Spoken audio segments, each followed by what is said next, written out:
Have you ever stopped to think about what it takes to track every moment of a golf tournament? One that spans 200 acres with more than 30,000 shots in play. This is the kind of thing that I think about, and it's a question that I was pondering today as I sat down with two people who have a front row seat to one of the most ambitious data and AI partnerships in global sport. So in today's episode, I'm going to give you a chance to hear how the PGA Tour and AWS are together reshaping how fans understand the game, follow their favourite players, and even experience the sport in real time. In a moment, I'm going to introduce you to two guests, and together they've been working side by side for years, building systems that turn raw shot data, historical archives, and generative AI into personalised, multi-language experiences for millions of fans.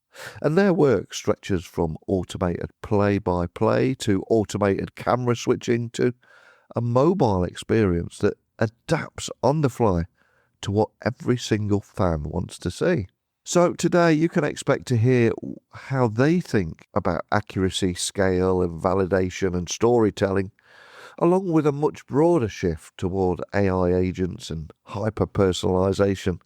And if you follow any live sport, this conversation should give you a glimpse of how fast things are working behind the scenes. So what happens when a century of golf history meets a cloud platform that wants to reinvent how fans watch the game? Before we go into today's episode, I just want to give a quick shout out to my good friends at Denodo. The data world is louder than ever. Yeah, AI hype, lakehouse complexity, and pressure to deliver more with less. But my friends at Denodo, they're helping enterprises make sense of it all, because their logical data management platform provides a unified data foundation for trustworthy AI, lakehouse optimization, and data products that finally bring self-service to life. So combined with AWS, teams can now access secure, governed, and AI-ready data that accelerates every step of the journey. So whether you are a CIO or a builder, Denodo and AWS can help you unlock real AI outcomes without the headaches of data replication. And you can learn more at denodo.com/AWS. But now it's time for me to officially introduce you to today's guest. Welcome to the show. Can you tell everyone listening a little about who you are and what you do? Yeah, so I'm Eric Hansen. I'm the VP of Product at the PGA Tour. So all of our fan-facing platforms, so PGATour.com, our mobile apps, our fan-facing AI initiatives, fall underneath me and my team at the Tour. And we're very fortunate. We've got not one but two guests today. So could you tell everyone listening a little about you too? Yes, would love to. My name is Elaine Chiasson, and I lead the global golf team at AWS. So I work with the premier golf organizations around the world, and I've had the privilege of working with PGA Tour for the last 8.5 years. Fantastic. Now, you've both been in Vegas during one of the busiest weeks in the tech world. So before we get into the heavy stuff, how are you finding the mix of late night keynotes, AI announcements, and the overall pace and crowds of reInvent? I think it matches the changes you see in the world right now. I think if you see how fast we're moving in the AI space and you see how quickly AWS is leading in that space, I think the energy and the atmosphere here matches that. And so if you go to a lot of tech shows, you don't see people moving as quickly all the time, especially for early mornings. I get up early and I see people just so excited. We're out late at night at dinners. You see people still going really strong there. And I think it just matches the excitement that people have with the technology that's coming out right now. Yeah. And are you seeing very similar as well? I'm in the reInvent bubble for many days. I don't even know what day it is, what time. I feel like we don't sleep here. But yeah, I mean, +1 to what Eric said. I mean, it's just a great energy. Like you just don't feel tired because you're energized. We've had a lot of amazing conversations, not only with AWS product leads, but partners and customers, a lot of customer collisions. And it's just been fantastic to hear the conversations. Excellent. And one of the things I try and do on this podcast every day is get people thinking about how technology impacts areas that you don't automatically associate with technology. For example, we're talking about Formula One, and for the most part, I had no idea. But so at the end of the podcast, I learned that there's 1.1 million data points on every car, each car, every second, which blew me away. So tell me about PGA Tour and why technology is so important there too. It's very similar to what you said with F1. If you think about our sport, we have 18 holes that are played over a course of 150, 200 acres. So that's basically 18 different arenas that we have running concurrently during the course of an event. Not only that, but you have sometimes 144 or 156 players all playing in the event that week as well. And so you have all these different fields of play.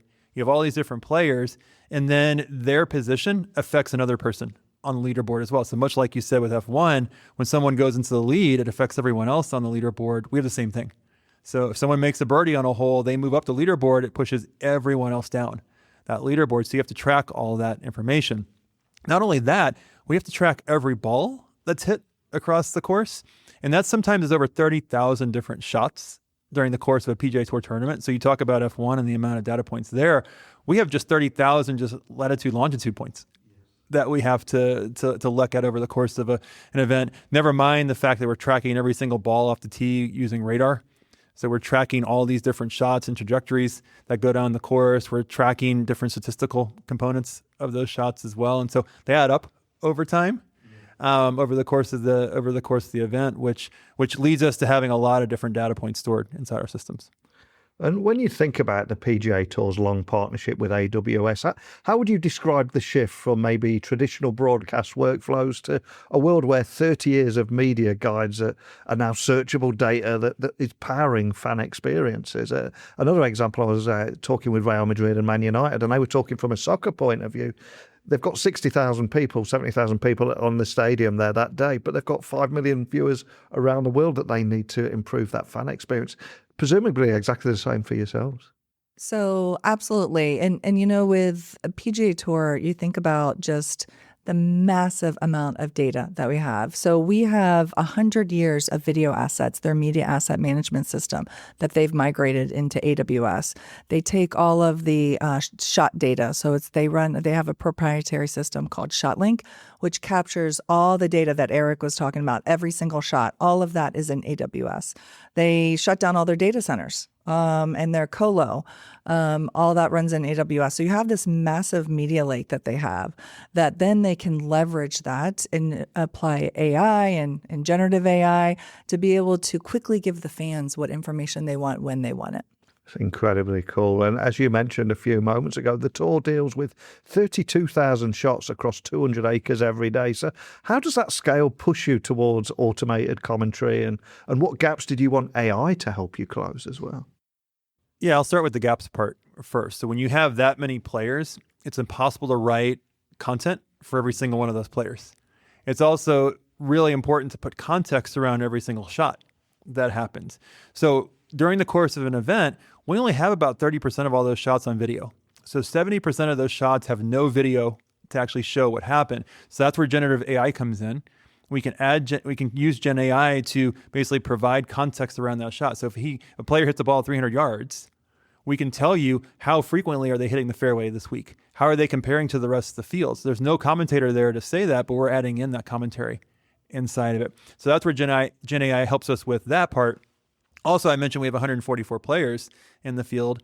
We need to be able to write a recap of their round so that if you miss what happened, you can go back and read and see what happened. And so we don't have enough writers to write stories every single day about that. And so by a push of a button, a player comes off the course and we are able to write a story about how they did on the course that day.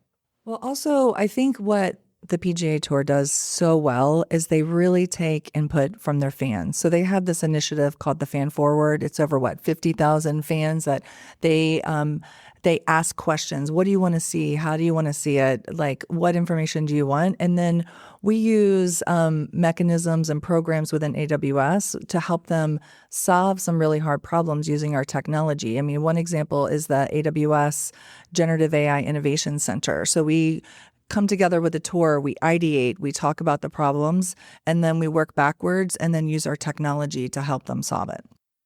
And also, I was reading before you came here today, the automated play-by-play system and how it uses a fact prompt and a context prompt to create commentary that ultimately feels more natural. So how did your team balance speed, accuracy, and storytelling quality that the fans expect? Because if anything's slightly off, they will pick you up on it, won't they, straight away?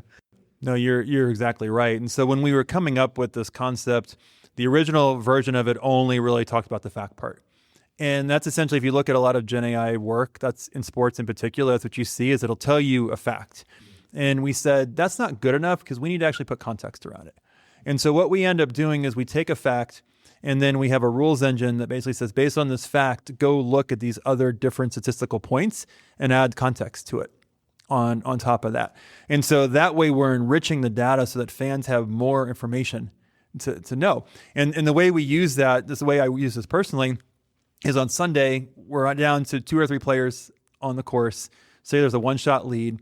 A player has an 8-foot putt. Yeah. We put on there on the AI commentary that so-and-so has an 8-foot putt for birdie. He generally makes an 8-foot putt 32% of the time, which is better than or worse than the PGA Tour average. So I look at that going, okay, well then, he's probably got a 2 out of 3 chance of missing this. And so we're likely not going to see a lead change. And if he makes it, you're like, oh, wow, that's a 1 out of 3 that he just made right there with it. So to me, it adds more context to just show how good these players are, because making an 8-foot putt is really hard. And seeing that guy actually sink it, that just shows you just how good they are.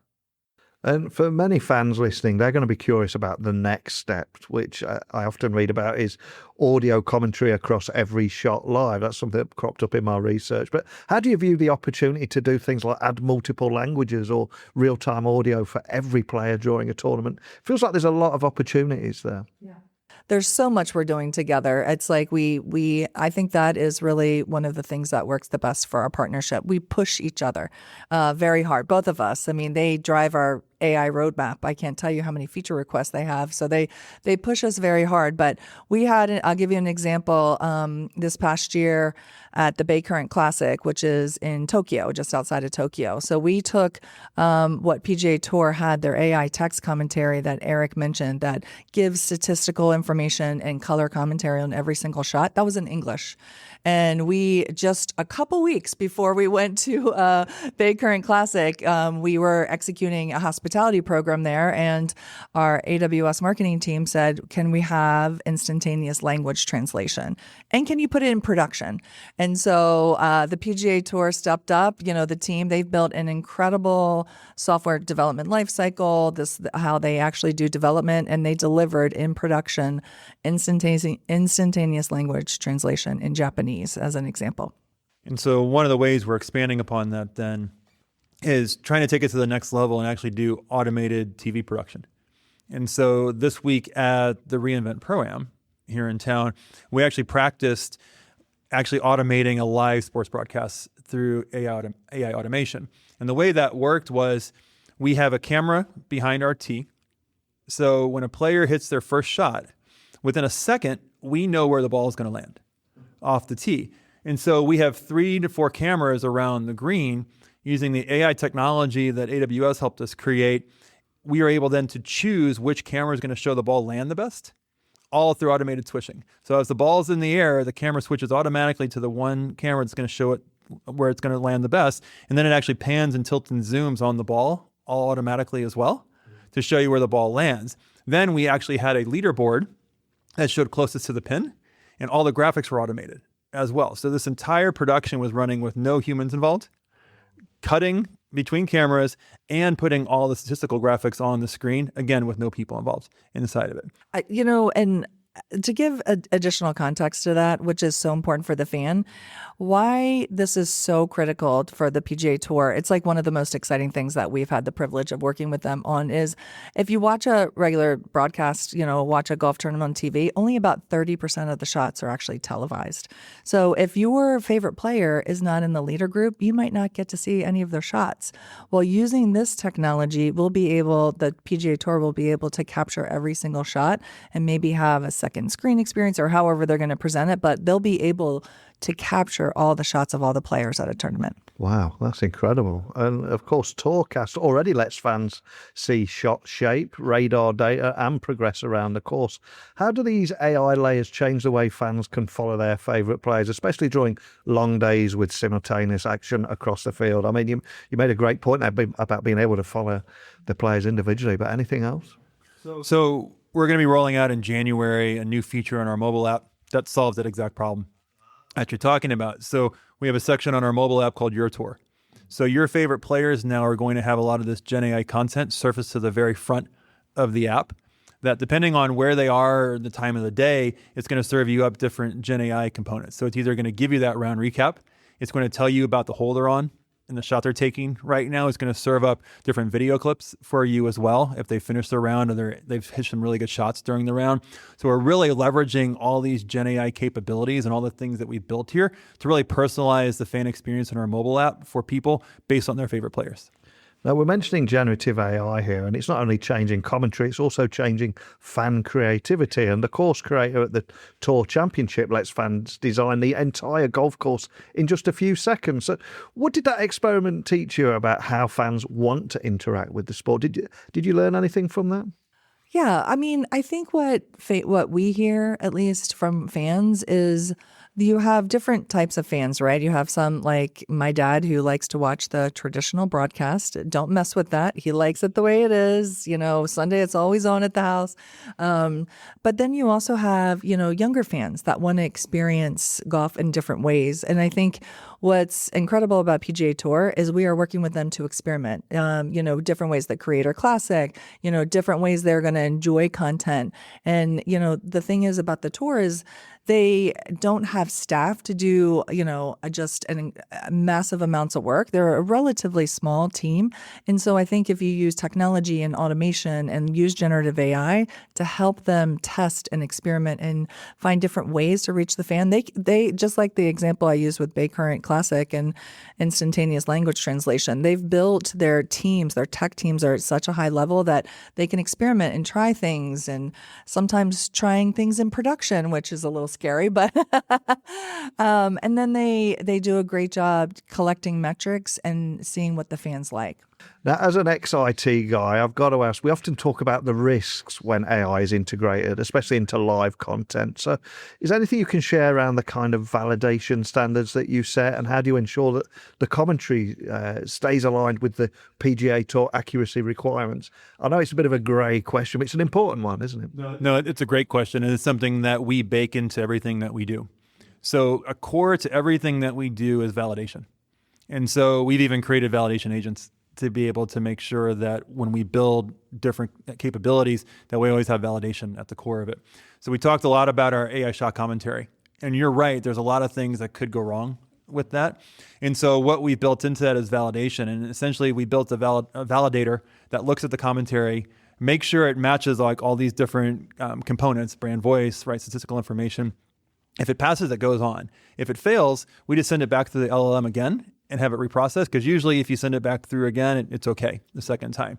And we essentially have 4 or 5 different grades that we give the commentary, and that we essentially, if it continues to fail, we reduce down the commentary part of it and just deliver the fact part of it. And so that way we're actually protecting ourselves from having some of these hallucinations or some of these incorrect pieces of information go out, because we're basically self-metering all these different capabilities, all these different pieces of content on the back end to make sure we're delivering good, valid content to our fans. I think that the tour's done an outstanding job with LLM ops. In fact, we co-wrote a blog together, PGA Tour and AWS, talking about the CloudWatch dashboard that they built on Amazon and how it showcased. Even we had the Players Championship back in March when AI text commentary was launched.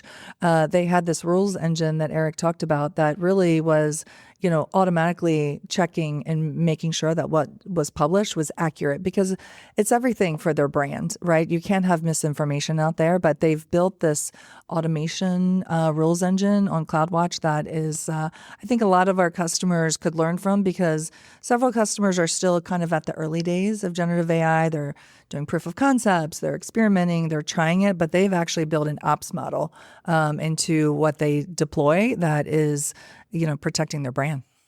And with predictive elements that you've both mentioned today, from where the ball will land being generated in just 1.5 seconds, I'm curious, from both of your perspectives here, how do you think these insights will possibly change how casual fans and broadcasters, how they talk about the game and analyze the game?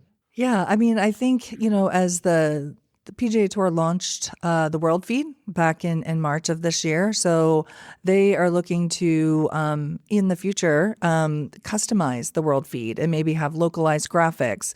Really, if we're in certain markets and these markets have PGA Tour players that are from those countries, you want to really personalize this. You want to hone into these, players. And so I think what PGA Tour is building for the World Feed is going to be really exciting over the past couple of years, and we're happy to be a part of it.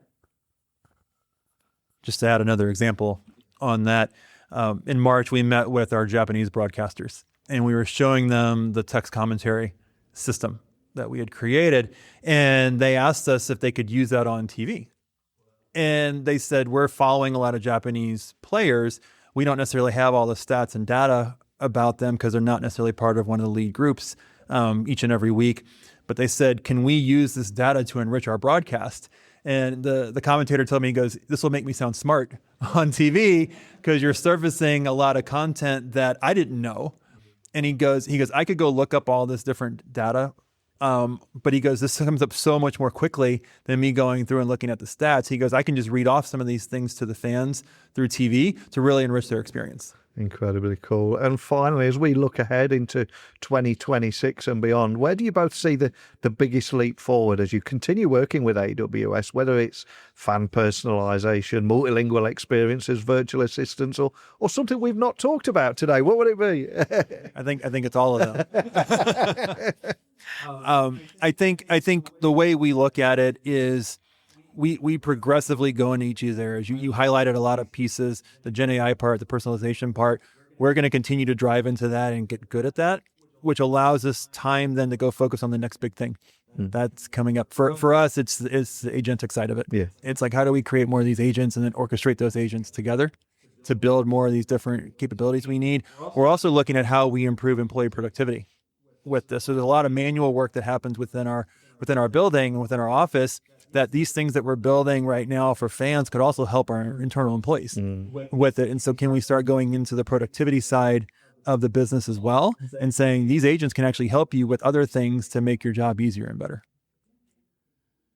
I think for me, one of the things I'm excited about just being a fan of golf is what the PGA Tour is doing around hyper personalization. So Eric touched on it briefly before, but your tour is something that's going to be coming out next year that I can actually on my phone personalize and have content that's interesting to me, and not just about the players I like, but what I do, what statistics I like.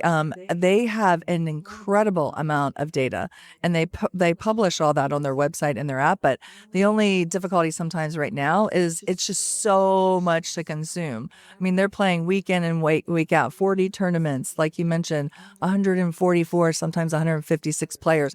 It's a lot, sometimes overwhelming. So I'm excited about that hyper personalization that they're going to be building on AWS and their app. So stay tuned for your tour. Oh, awesome. Well, I'll add links to both of your LinkedIns. But if there's anybody wanting to just keep up to speed with some of those tech developments, is there anywhere in particular you'd like to point everyone listening where they can keep up to speed?